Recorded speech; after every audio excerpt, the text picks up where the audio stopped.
اعوذ باللہ من الشیطان اللعین الرجیم بسم اللہ الرحمن الرحیم الحمد للہ رب العالمین الصلاة والسلام علی اشرف الانبیاء والمرسلین وعلی آلہ الطیبین الطاہرین المعصومین الذین اذہب اللہ عنہم الرجس وطہرہم تطہیرا اللہم صل علی محمد وآل محمد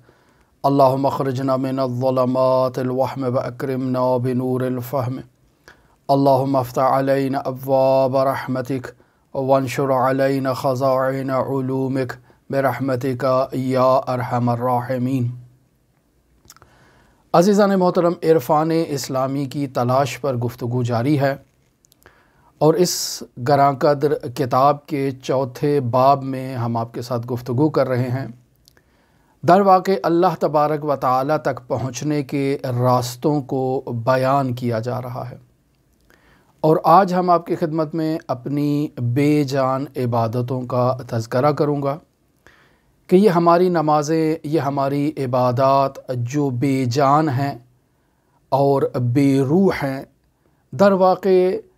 عرفاء کی نظر میں ان عبادات کو گناہ کبیرہ کا درجہ دیا جاتا ہے۔ عزیزان محترم، توجہ فرمائیں کہ ہم یہ جو نمازیں ادا کرتے ہیں، ان نمازوں کی اگر حقیقی صورت کو دیکھا جائے اور ان کے حقیقی مقام کی طرف اگر توجہ کی جائے تو نماز وہ عبادت ہے جو بلند ترین مرتبہ رکھتی ہے عبادات میں۔ اللہ تبارک و تعالیٰ کے قرب کے لیے اور انسانی کمال کی بلند ترین چوٹی پر فائز ہونے کے لیے یہ نماز ہی ہے کہ جو بہترین عبادت کا درجہ رکھتی ہے۔ اور یہاں اس نقطے پر ہمیں توجہ کرنا ہوگی کہ یہ جو نماز بہترین عمل شمار کیا گیا ہے، اسے بہترین عبادت کا درجہ دیا گیا ہے، اور انسان کے معنوی کمالات تک پہنچنے کے لیے اس نماز کو بہت اہمیت سے بیان کیا گیا ہے آیات اور روایات کی روشنی میں، اور انسانی جو کمالات ہیں ان کمالات کے بلند ترین مرتبے پر فائز ہونے کے لیے یہ نماز اپنا نہایت عمدہ اور نہایت اہم کردار ادا کرتی ہے۔ لیکن ہم اپنے گریبان میں جھانک کر دیکھتے ہیں کہ ہماری عمریں گزر گئی ہیں، زندگیاں بیت چکی ہیں، ہم نمازیں پڑھتے ہیں، عبادات کو انجام دیتے ہیں، اور بطور خاص اگر عبادات میں نماز ہی کو محور گفتگو قرار دیا جائے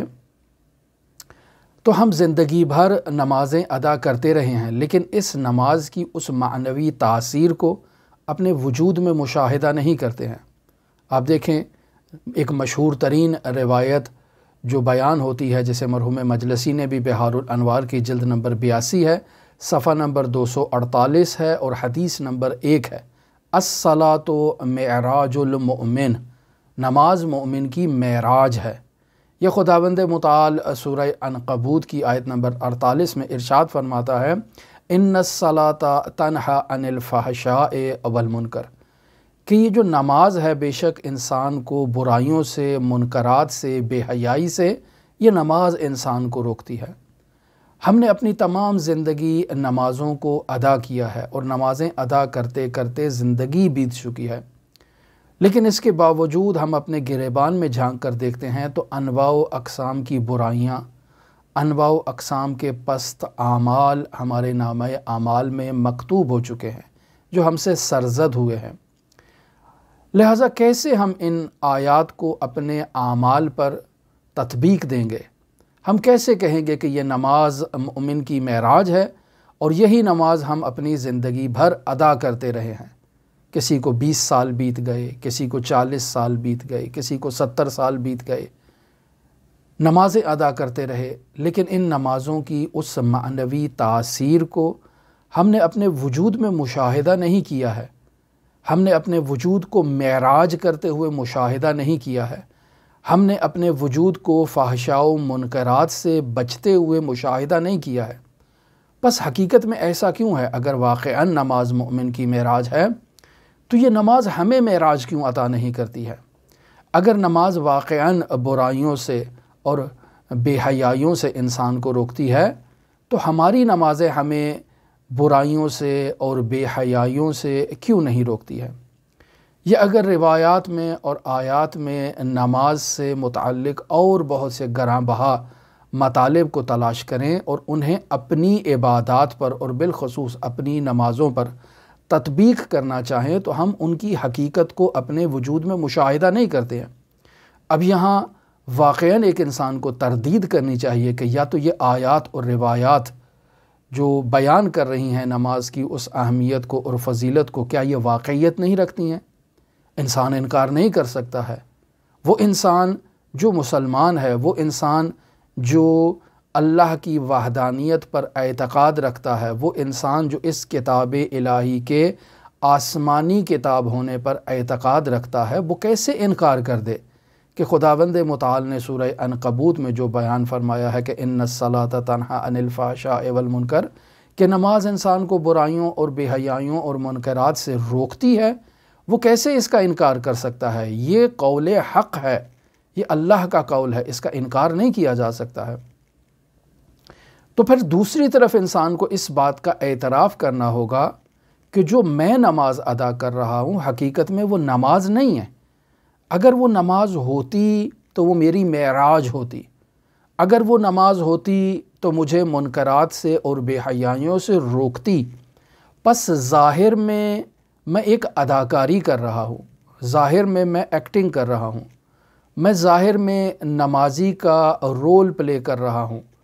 میں تظاہر کر رہا ہوں کہ میں نماز پڑھ رہا ہوں، لیکن حقیقت میں میرا یہ عمل ایک اداکاری کے علاوہ اور کچھ نہیں ہے۔ حقیقت میں میرا یہ عمل نماز حقیقی نہیں ہے۔ جیسے آپ کسی کو کسی فلم میں یا کسی ڈرامے میں کاسٹ کرتے ہیں اور اس کو رول دیتے ہیں کہ تمہارا کردار یہ ہے کہ تم نے نماز کو ادا کرنا ہے، اور وہ نماز ادا کرتا ہے اس ڈرامے میں یا اس فلم میں، لیکن وہ نماز حقیقی نماز نہیں ہوتی ہے۔ تو میری عملی زندگی میں بھی جو نماز ادا کی جا رہی ہے یہ حقیقت میں اسی ڈرامے کی طرح ہے۔ خداوند متعال نے مجھے حکم تو دیا ہے نماز کی ادائیگی کا، لیکن میں نے اپنے نفس امارہ کی اطاعت کرتے ہوئے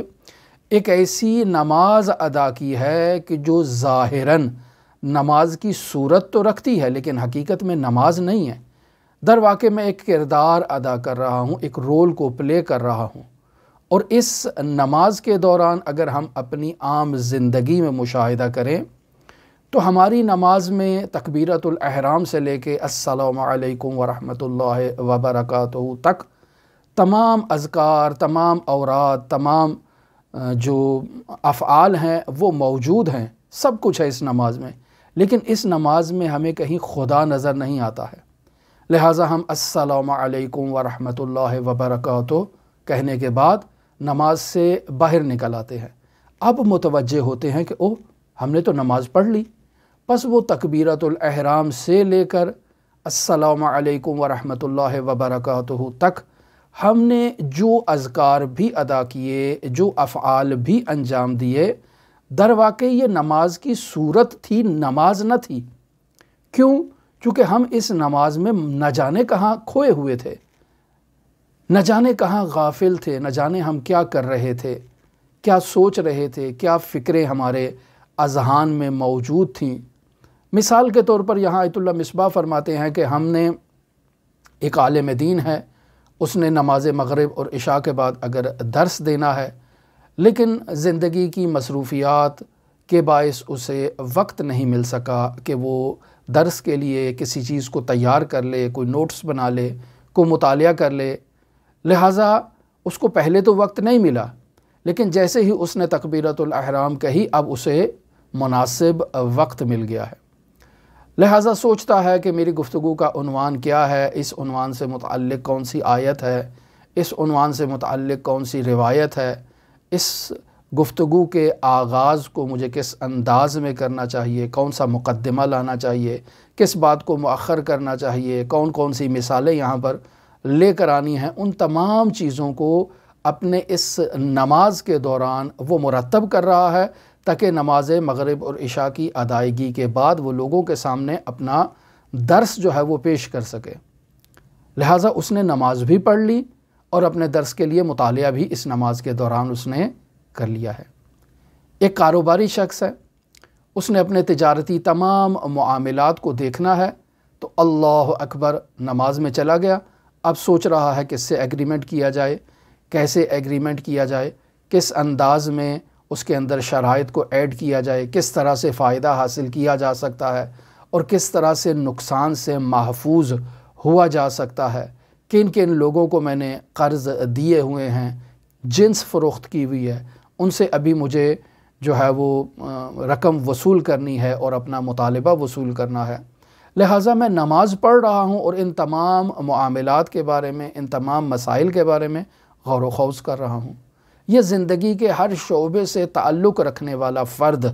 اپنی نماز کے دوران اپنے افکار کی کیفیات کے بارے میں غور کرے کہ میری نماز میں کیا کیفیات ہوتی ہیں۔ یقیناً وہ اس بات کی گواہی دے گا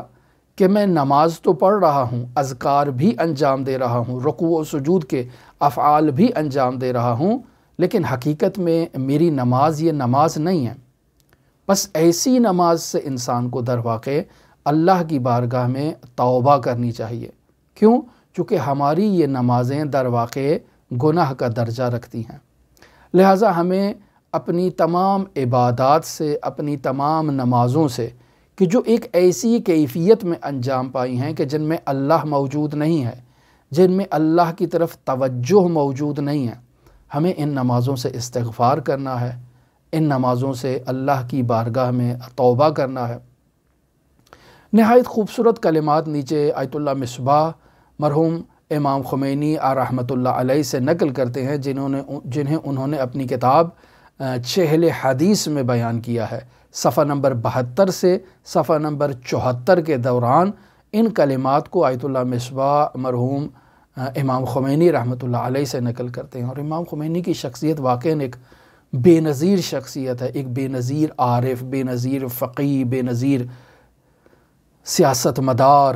اور اسلام شناس شخصیت کے مرحوم باقر الصدر فرمایا کرتے تھے، ذوبوا فی الخمینی کما ہوا ذاب فی الاسلام، کہ خمینی میں ایسے جذب ہو جاؤ جیسے وہ اسلام کے اندر جذب ہو چکے تھے۔ بس خمینی کے افکار کو، خمینی کی تعلیمات کو، خمینی کے نظریات کو بیان کرنا در واقع اسلام ناب محمدی کو بیان کرنا ہے۔ اور بہت خوبصورت کلمات یہاں مرحوم امام خمینی رحمۃ اللہ علیہ سے نقل کیے جا رہے ہیں آیت اللہ مصباح کی جانب سے، کہ انسان در واقع اپنے نفس کی اور اپنے جسم کی لذت کی خاطر انسان شکم پرست ہوتا ہے، اپنے پیٹ کی پوجا کرتا ہے، انسان شہوت پرست ہوتا ہے اور اپنی شہوانی خواہشات کو پورا کرتا ہے۔ عین اسی طرح سے انسان بس اوقات دنیاوی لذات کو ترک کرتا ہے تاکہ ان لذتوں کو ترک کرنے کے نتیجے میں ان سے بڑی لذت کو حاصل کر سکے۔ جیسے آپ دیکھیں یہ مرتاض ہندو جو ہیں یہ ریاضتیں کرتے ہیں، یہ باقاعدہ ایسی یوگا کی پریکٹس کرتے ہیں، بس اوقات ایک ٹانگ پر کھڑے ہوئے جو ہے وہ کوئی ذکر کر رہے ہیں، کوئی ورد کر رہے ہیں یا کوئی توجہ کر رہے ہیں اور بیٹھے ہوئے ہیں کسی چیز میں مصروف ہے۔ در واقع انہوں نے دنیا کو ترک کر رکھا ہے، دنیاوی لذات کو ترک کر رکھا ہے۔ یا وہ انسان جو کسی غار میں چلا جاتا ہے یا زمین میں خود کو دفن کر لیتا ہے تاکہ وہ اپنے نفس کی توجہ کو ایک طرف متمرکز کر سکے، تو در واقع اس غار میں جانا یا اس زمین کے اندر زندہ درگور ہو جانا اپنی توجہ کو ایک نقطے کی طرف متوجہ کرنے کے لیے در واقع یہ دنیا کو ترک کرنا ہے۔ لیکن انسان دنیاوی لذات کو ترک کر رہا ہے، کیوں؟ تاکہ اسے اس سے بڑی لذت حاصل ہو، اور وہ بڑی لذت ایک طرف اس کی توجہ کا ہونا ہے، ایک طرف انسان کا متوجہ ہونا ہے، اپنے وجود کو زائد فکروں سے خالی کرنا ہے۔ اب اس حالت میں اگر انسان اپنی توجہ کو ایک نقطے کی طرف متمرکز کرنے میں کامیاب ہو جاتا ہے تو اس سے بڑی لذت اور کوئی لذت نہیں ہے، کسی مادی لذت میں ایسی لذت موجود نہیں ہے۔ اب انسان ایسی حالت میں اس کے وجود سے اس کا جو نفس ہے اس سے ایسی کرامات، ایسے خارق العادہ واقعات سرزد ہوں گے کہ انسان ورطۂ حیرت میں مبتلا ہو جائے گا کہ یہ سادھو کیا کر رہا ہے۔ تو اگر انسان دیکھے تو انسان جو دنیاوی لذتوں کو ترک کر رہا ہے، تو در واقع ان دنیاوی لذتوں کو ترک کرنے کے پیچھے بھی در واقع ایک لذت ہے، جس لذت کے حصول کی خاطر اس نے دنیا کو ترک کیا ہے۔ اب انسان نماز کی کیفیت میں جانا چاہتا ہے۔ در واقع نماز کی کیفیت ایک ایسی کیفیت ہے کہ جس میں انسان دنیا و ما فیہا کو پشت کرتا ہے، اور تکبیرۃ الاحرام کا مطلب ہی یہی ہے کہ انسان اپنے ہاتھوں کو اپنے کانوں تک لے کر آتا ہے اور اللہ اکبر کہتا ہے، یعنی جو کچھ بھی دنیا ہے و ما فیہا ہے اسے میں نے اپنے پس پشت ڈال کر اس بات کا اعتراف کر رہا ہوں کہ اللہ اکبر من کل شیء، اللہ ہر شے سے اکبر ہے۔ اب جب دنیا و ما فیہا کو انسان نے پس پشت ڈال دیا اور اپنی توجہ کو اللہ تبارک و تعالیٰ کی جانب متمرکز کیا، تو یہ نماز معراج المؤمن کہلائے گی۔ لیکن اگر ہم اپنی نمازوں کی طرف توجہ دیں تو ہماری نمازیں کس لیے ہیں؟ اگر کوئی شخص بہت ہی عابد ہے، بہت ہی تقوی والا انسان ہے، لیکن پھر بھی اس کی نمازوں کی کیفیت ایک ایسی کیفیت ہوگی کہ وہ جنتی حوروں کے حصول کے لیے نماز کو ادا کر رہا ہے۔ ان جنتی حوروں کا حصول اللہ کے تقرب نہیں ہے، اس کا اللہ سے کوئی ربط نہیں ہے۔ میں اللہ کی عبادت کرتا ہوں، اللہ کی فرمان برداری کرتا ہوں، اللہ کی جو ہے وہ اطاعت کرتا ہوں، لیکن اس اطاعت اور فرمان برداری کا مقصد تقرب الی اللہ نہیں ہے، اللہ کی خوشنودی اور اللہ کی رضایت نہیں ہے، بلکہ حور و غلمان کا حصول ہے، جنتی لذات کا حصول ہے۔ پس ہم جیسا ایک انسان جو معارف حق الہیہ سے کوسوں دور ہے،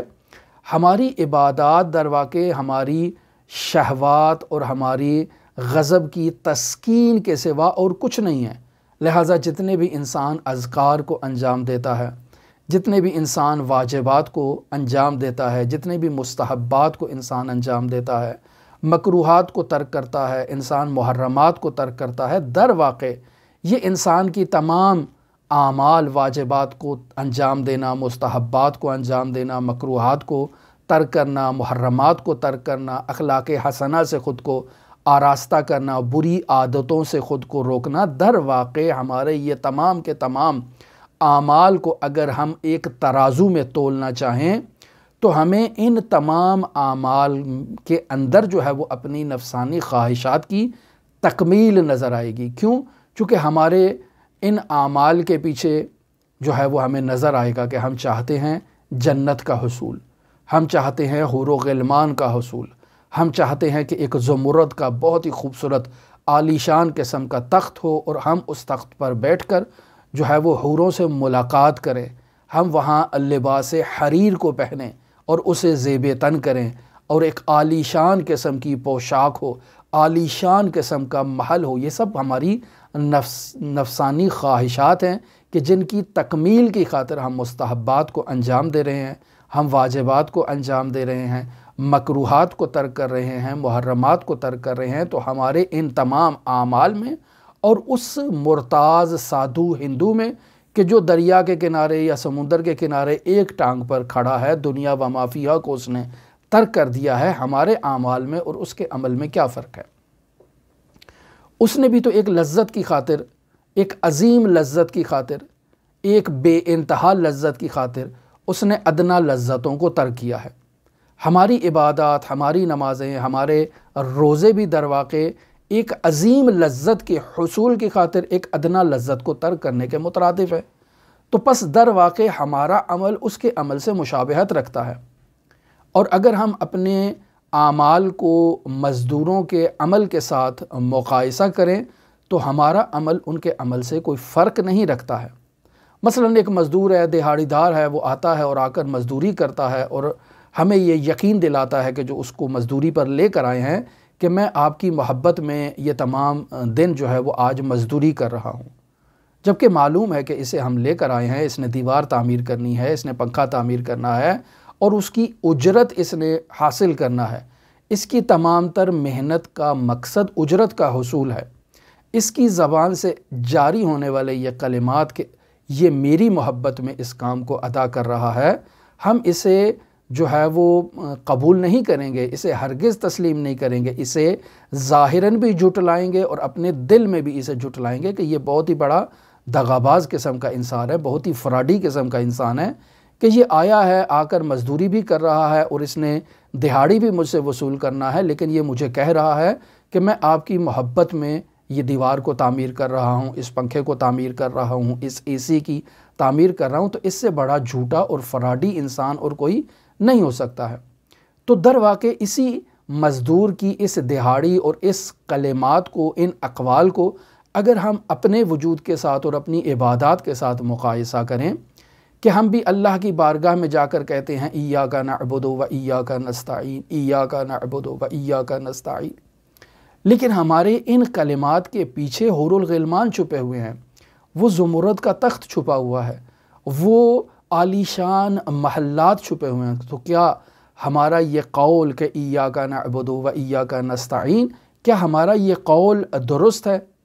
کیا ہم اپنے اس قول میں صادق ہیں؟ تو در واقع صادق نہیں، یہ کاذب ہیں۔ تو ہماری یہ نمازیں جنہیں ہم یہ کہہ رہے ہیں کہ اللہ کے تقرب کے لیے ہم ان نمازوں کو ادا کر رہے ہیں، در واقع یہ نمازیں اللہ کے تقرب کے لیے نہیں ہیں، بلکہ یہ ان آسائشوں کے حصول کے لیے ہیں۔ در واقع یہ نمازیں ان جنتی نعمات کے حصول کے لیے ہیں، در واقع اس مزدور کی اجرت کی طرح ہیں اور اس مزدور کے کردار کی طرح ہیں جو ایک عمل کو انجام دے رہا ہے اس اجرت کے حصول کے لیے، اس دہاڑی کے حصول کے لیے، اور وہ مالک مکان کو کہہ رہا ہے یا اس صاحب کار کو کہہ رہا ہے کہ آپ کی محبت میں اس کام کو انجام دے رہا ہوں، آپ کے خلوص میں اس کام کو انجام دے رہا ہوں، صرف آپ ہی کی خاطر اس کام کو انجام دے رہا ہوں، مجھے اس سے اور کسی چیز کا تقاضا نہیں ہے۔ تو در واقع اگر اس کے قول کو دیکھا جائے، اس کے فعل کو دیکھا جائے تو اس میں تضاد واضح ہے۔ لہٰذا مرحوم امام خمینی رحمۃ اللہ علیہ یہاں بیان کرتے ہیں کہ اگر بات کو بالکل کھل کر بیان کیا جائے تو عرفاء نے کیا خوبصورت انداز میں اس بات کو بیان کیا ہے، اولیاء الہی کیا خوبصورت انداز میں اس مطلب کو بیان کرتے ہیں کہ ہماری تمام عبادات من جملہ یہی نماز جسے ہم انجام دے رہے ہیں، در واقع یہ تمام عبادات گناہ کبیرہ ہے، ایک عابد نما شخص کے فعل کی طرح ہے، اس اداکار کی اداکاری کی طرح ہے کہ جو کسی ڈرامے میں یا کسی فلم میں نماز کا رول پلے کرتا ہے،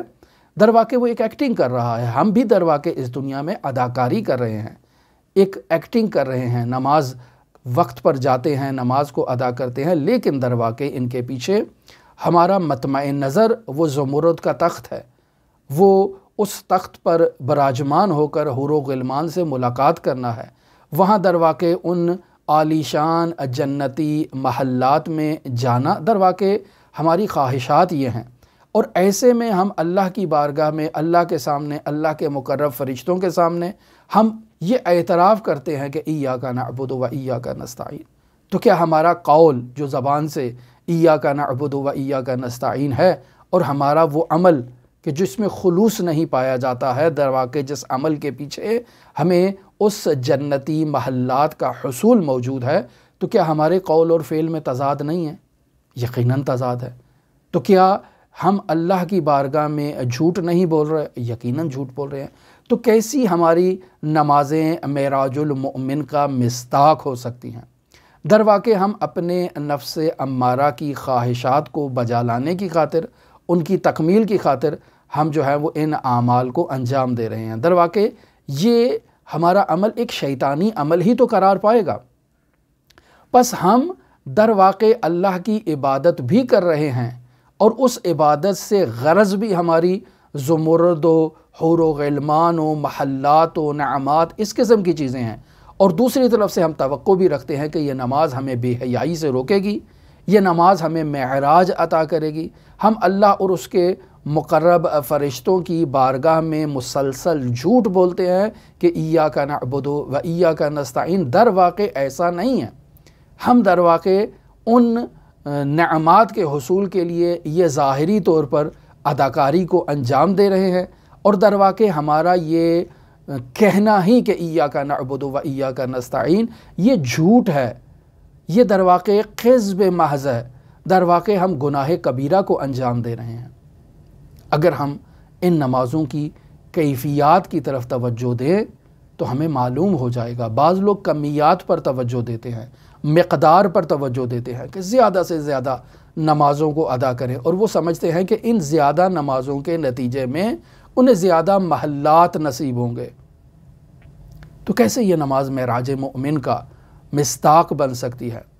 اگر انسان اپنی عبادات کو مشاہدہ کرے تو انسان کی عبادات در واقع ریاکاری سے خالی نہیں ہیں۔ ہماری عبادات خود در واقع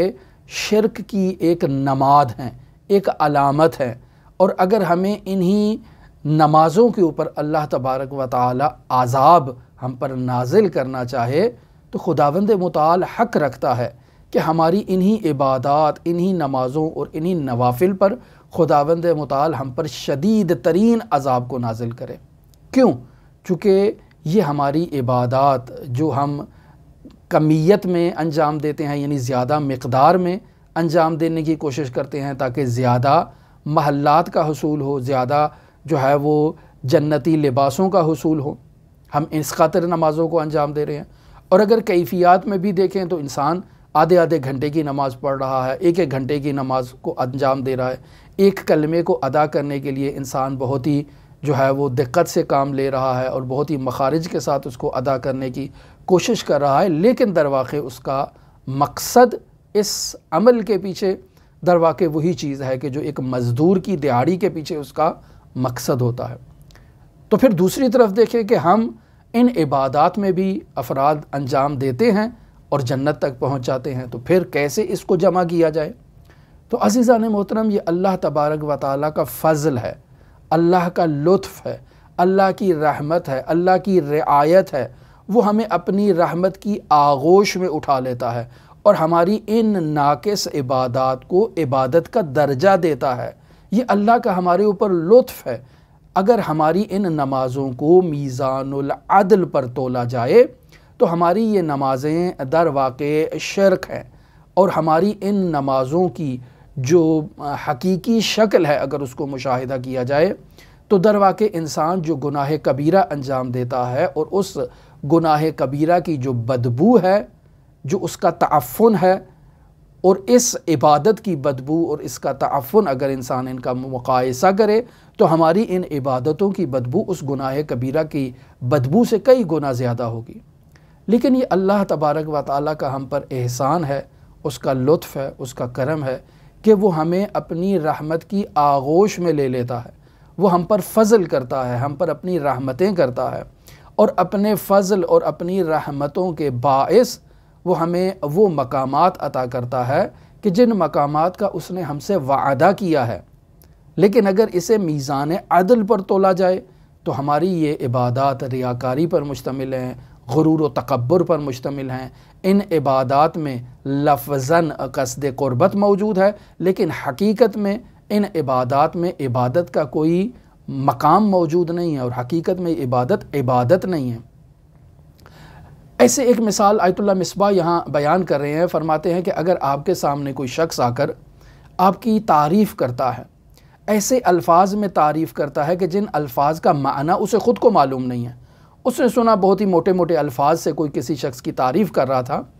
اس نے ان الفاظ کو یاد کر لیا، اب انہی الفاظ کو آپ کے سامنے آ کر بیان کر رہا ہے۔ آپ کو بھی معلوم ہے کہ یہ جو کلمات ادا کر رہا ہے یہ اس کلمات کے معنی کو نہیں جانتا ہے،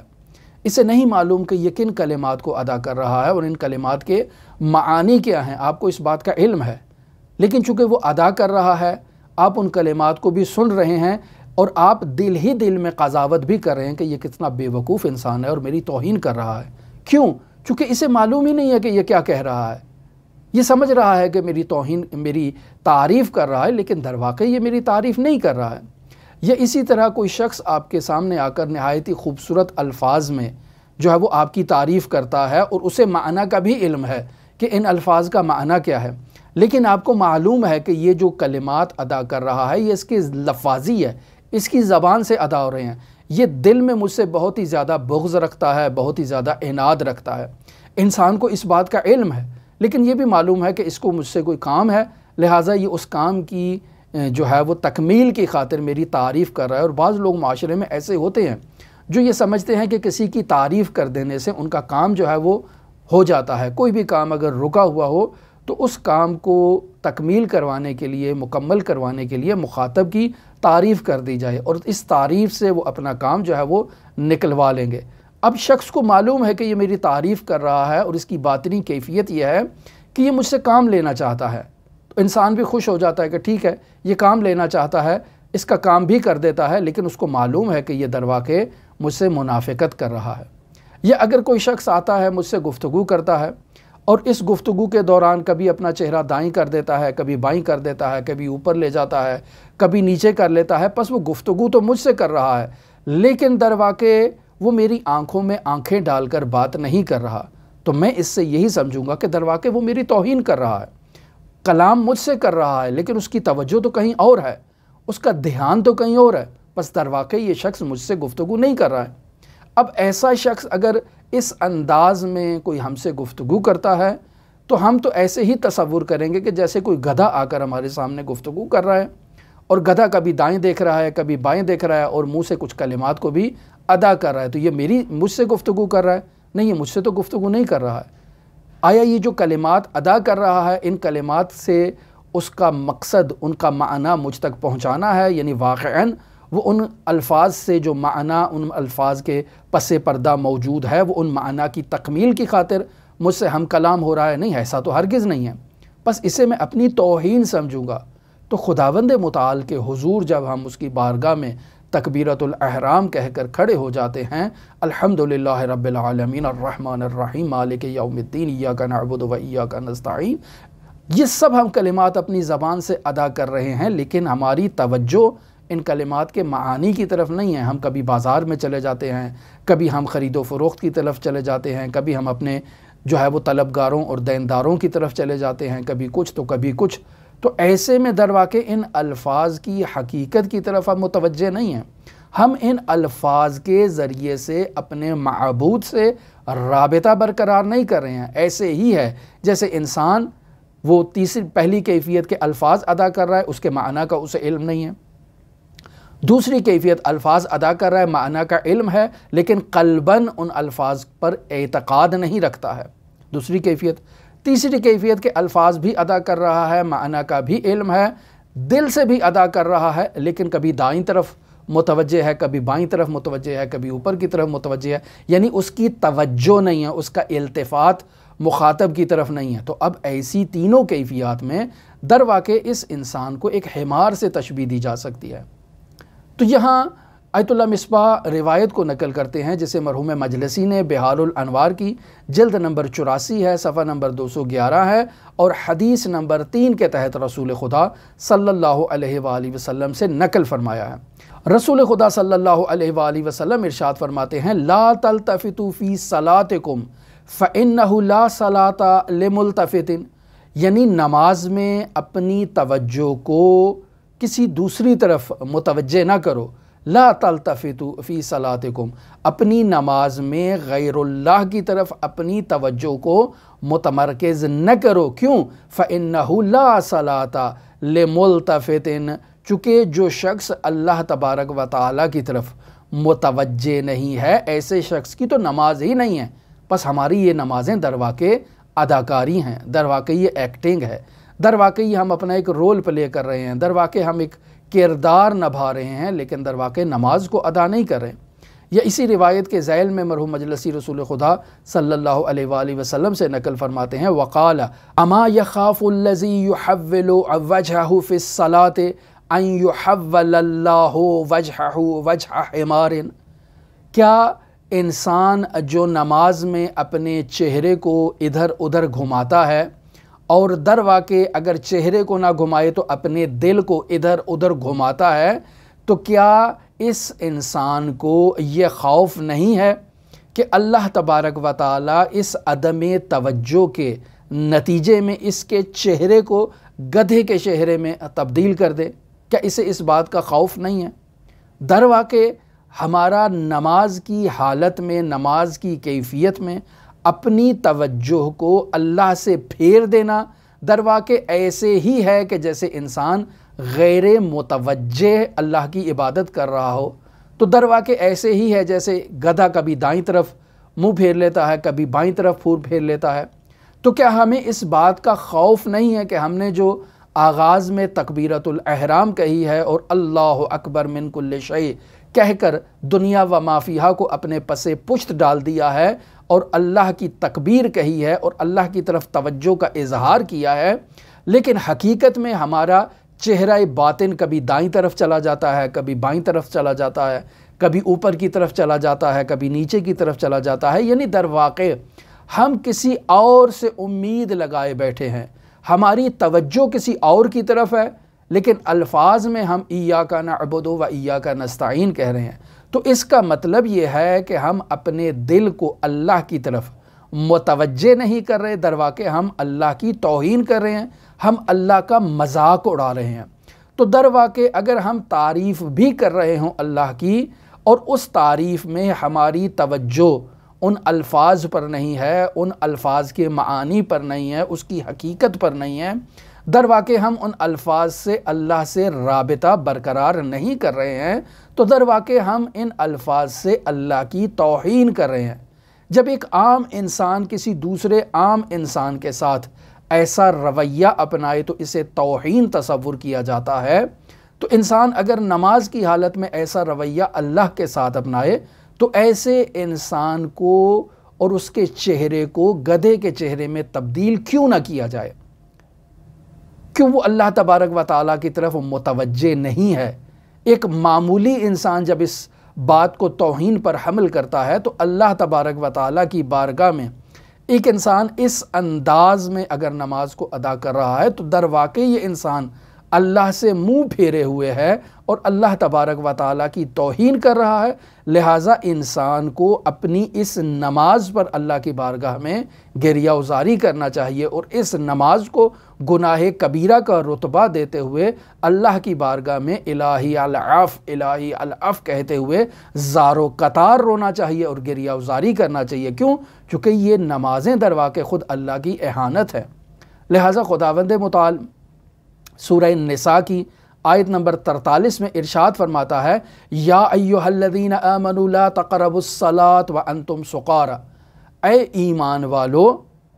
نماز کے قریب نہ جاؤ اس کیفیت میں جب تم مستی کی حالت میں ہو، حتی تعلموا ما تقولون، یہاں تک کہ تمہیں علم ہو جائے کہ تم کیا کہہ رہے ہو۔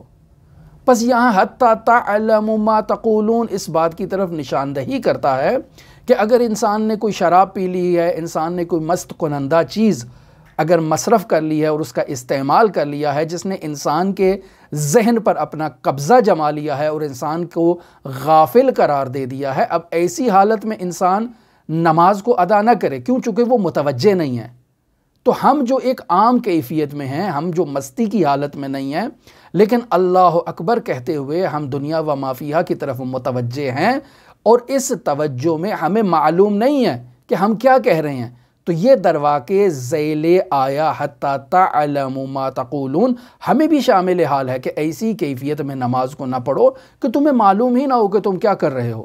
تمہیں توجہ ہی نہ ہو اس بات کی طرف کہ تم کس سے رابطہ برقرار کر رہے ہو۔ لہٰذا عزیزان محترم، ہماری عبادات اور بالخصوص ہماری نمازیں کہ جن کے بارے میں بیان کیا جاتا ہے کہ الصلاۃ معراج المؤمن، نماز مؤمن کی معراج ہے، اور یہ نمازیں جنہیں ہم گزشتہ سالوں سے ادا کر رہے ہیں اپنی زندگی میں، کسی کو 20 سال، کسی کو 30 سال، کسی کو 40 سال، کسی کو 50 سال بیت چکے ہیں، تو در واقع ہماری یہ نمازیں ایک ایسی کیفیت میں ہیں کہ ہمیں معلوم نہیں ہے کہ ہم کیا کر رہے ہیں، لہٰذا ہمیں اپنی ان نمازوں کو ایک ایسی کیفیت میں تبدیل کرنا ہے کہ حتی تعلموا ما تقولون ہمیں معلوم ہو جائے کہ ہم کیا کہہ رہے ہیں، ہم باقاعدہ اس سے ربط قائم کر سکے، تب جا کر ہماری یہ نمازیں معراج المؤمن کا مصداق بنے گی۔ ہماری یہ گفتگو ابھی اس بے جان نمازوں کے موضوع پر انشاءاللہ جاری ہے، کل بھی مزید اس پہ گفتگو کریں گے۔ ہماری دعا ہے کہ خداوند متعال ہمیں حضور قلب کے ساتھ نماز ادا کرنے کی سعادت نصیب کرے۔ خداوند متعال ہماری نمازوں کو ہماری معراج قرار دے۔ خداوند متعال ہمیں ان نمازوں کے ذریعے سے خود اپنی ذات کے ساتھ رابطہ قائم کرنے کی سعادت نصیب کرے۔ ہماری دعا ہے کہ خداوند متعال منجی عالم بشریت حضرت صاحب العصر والزمان کے ظہور میں تعجیل فرمائے اور ہمیں ان کے اصحاب و آوان و انصار میں شمار فرمائے۔ اللہم صلی علی محمد و آل محمد وعجل فرج قائم آل محمد۔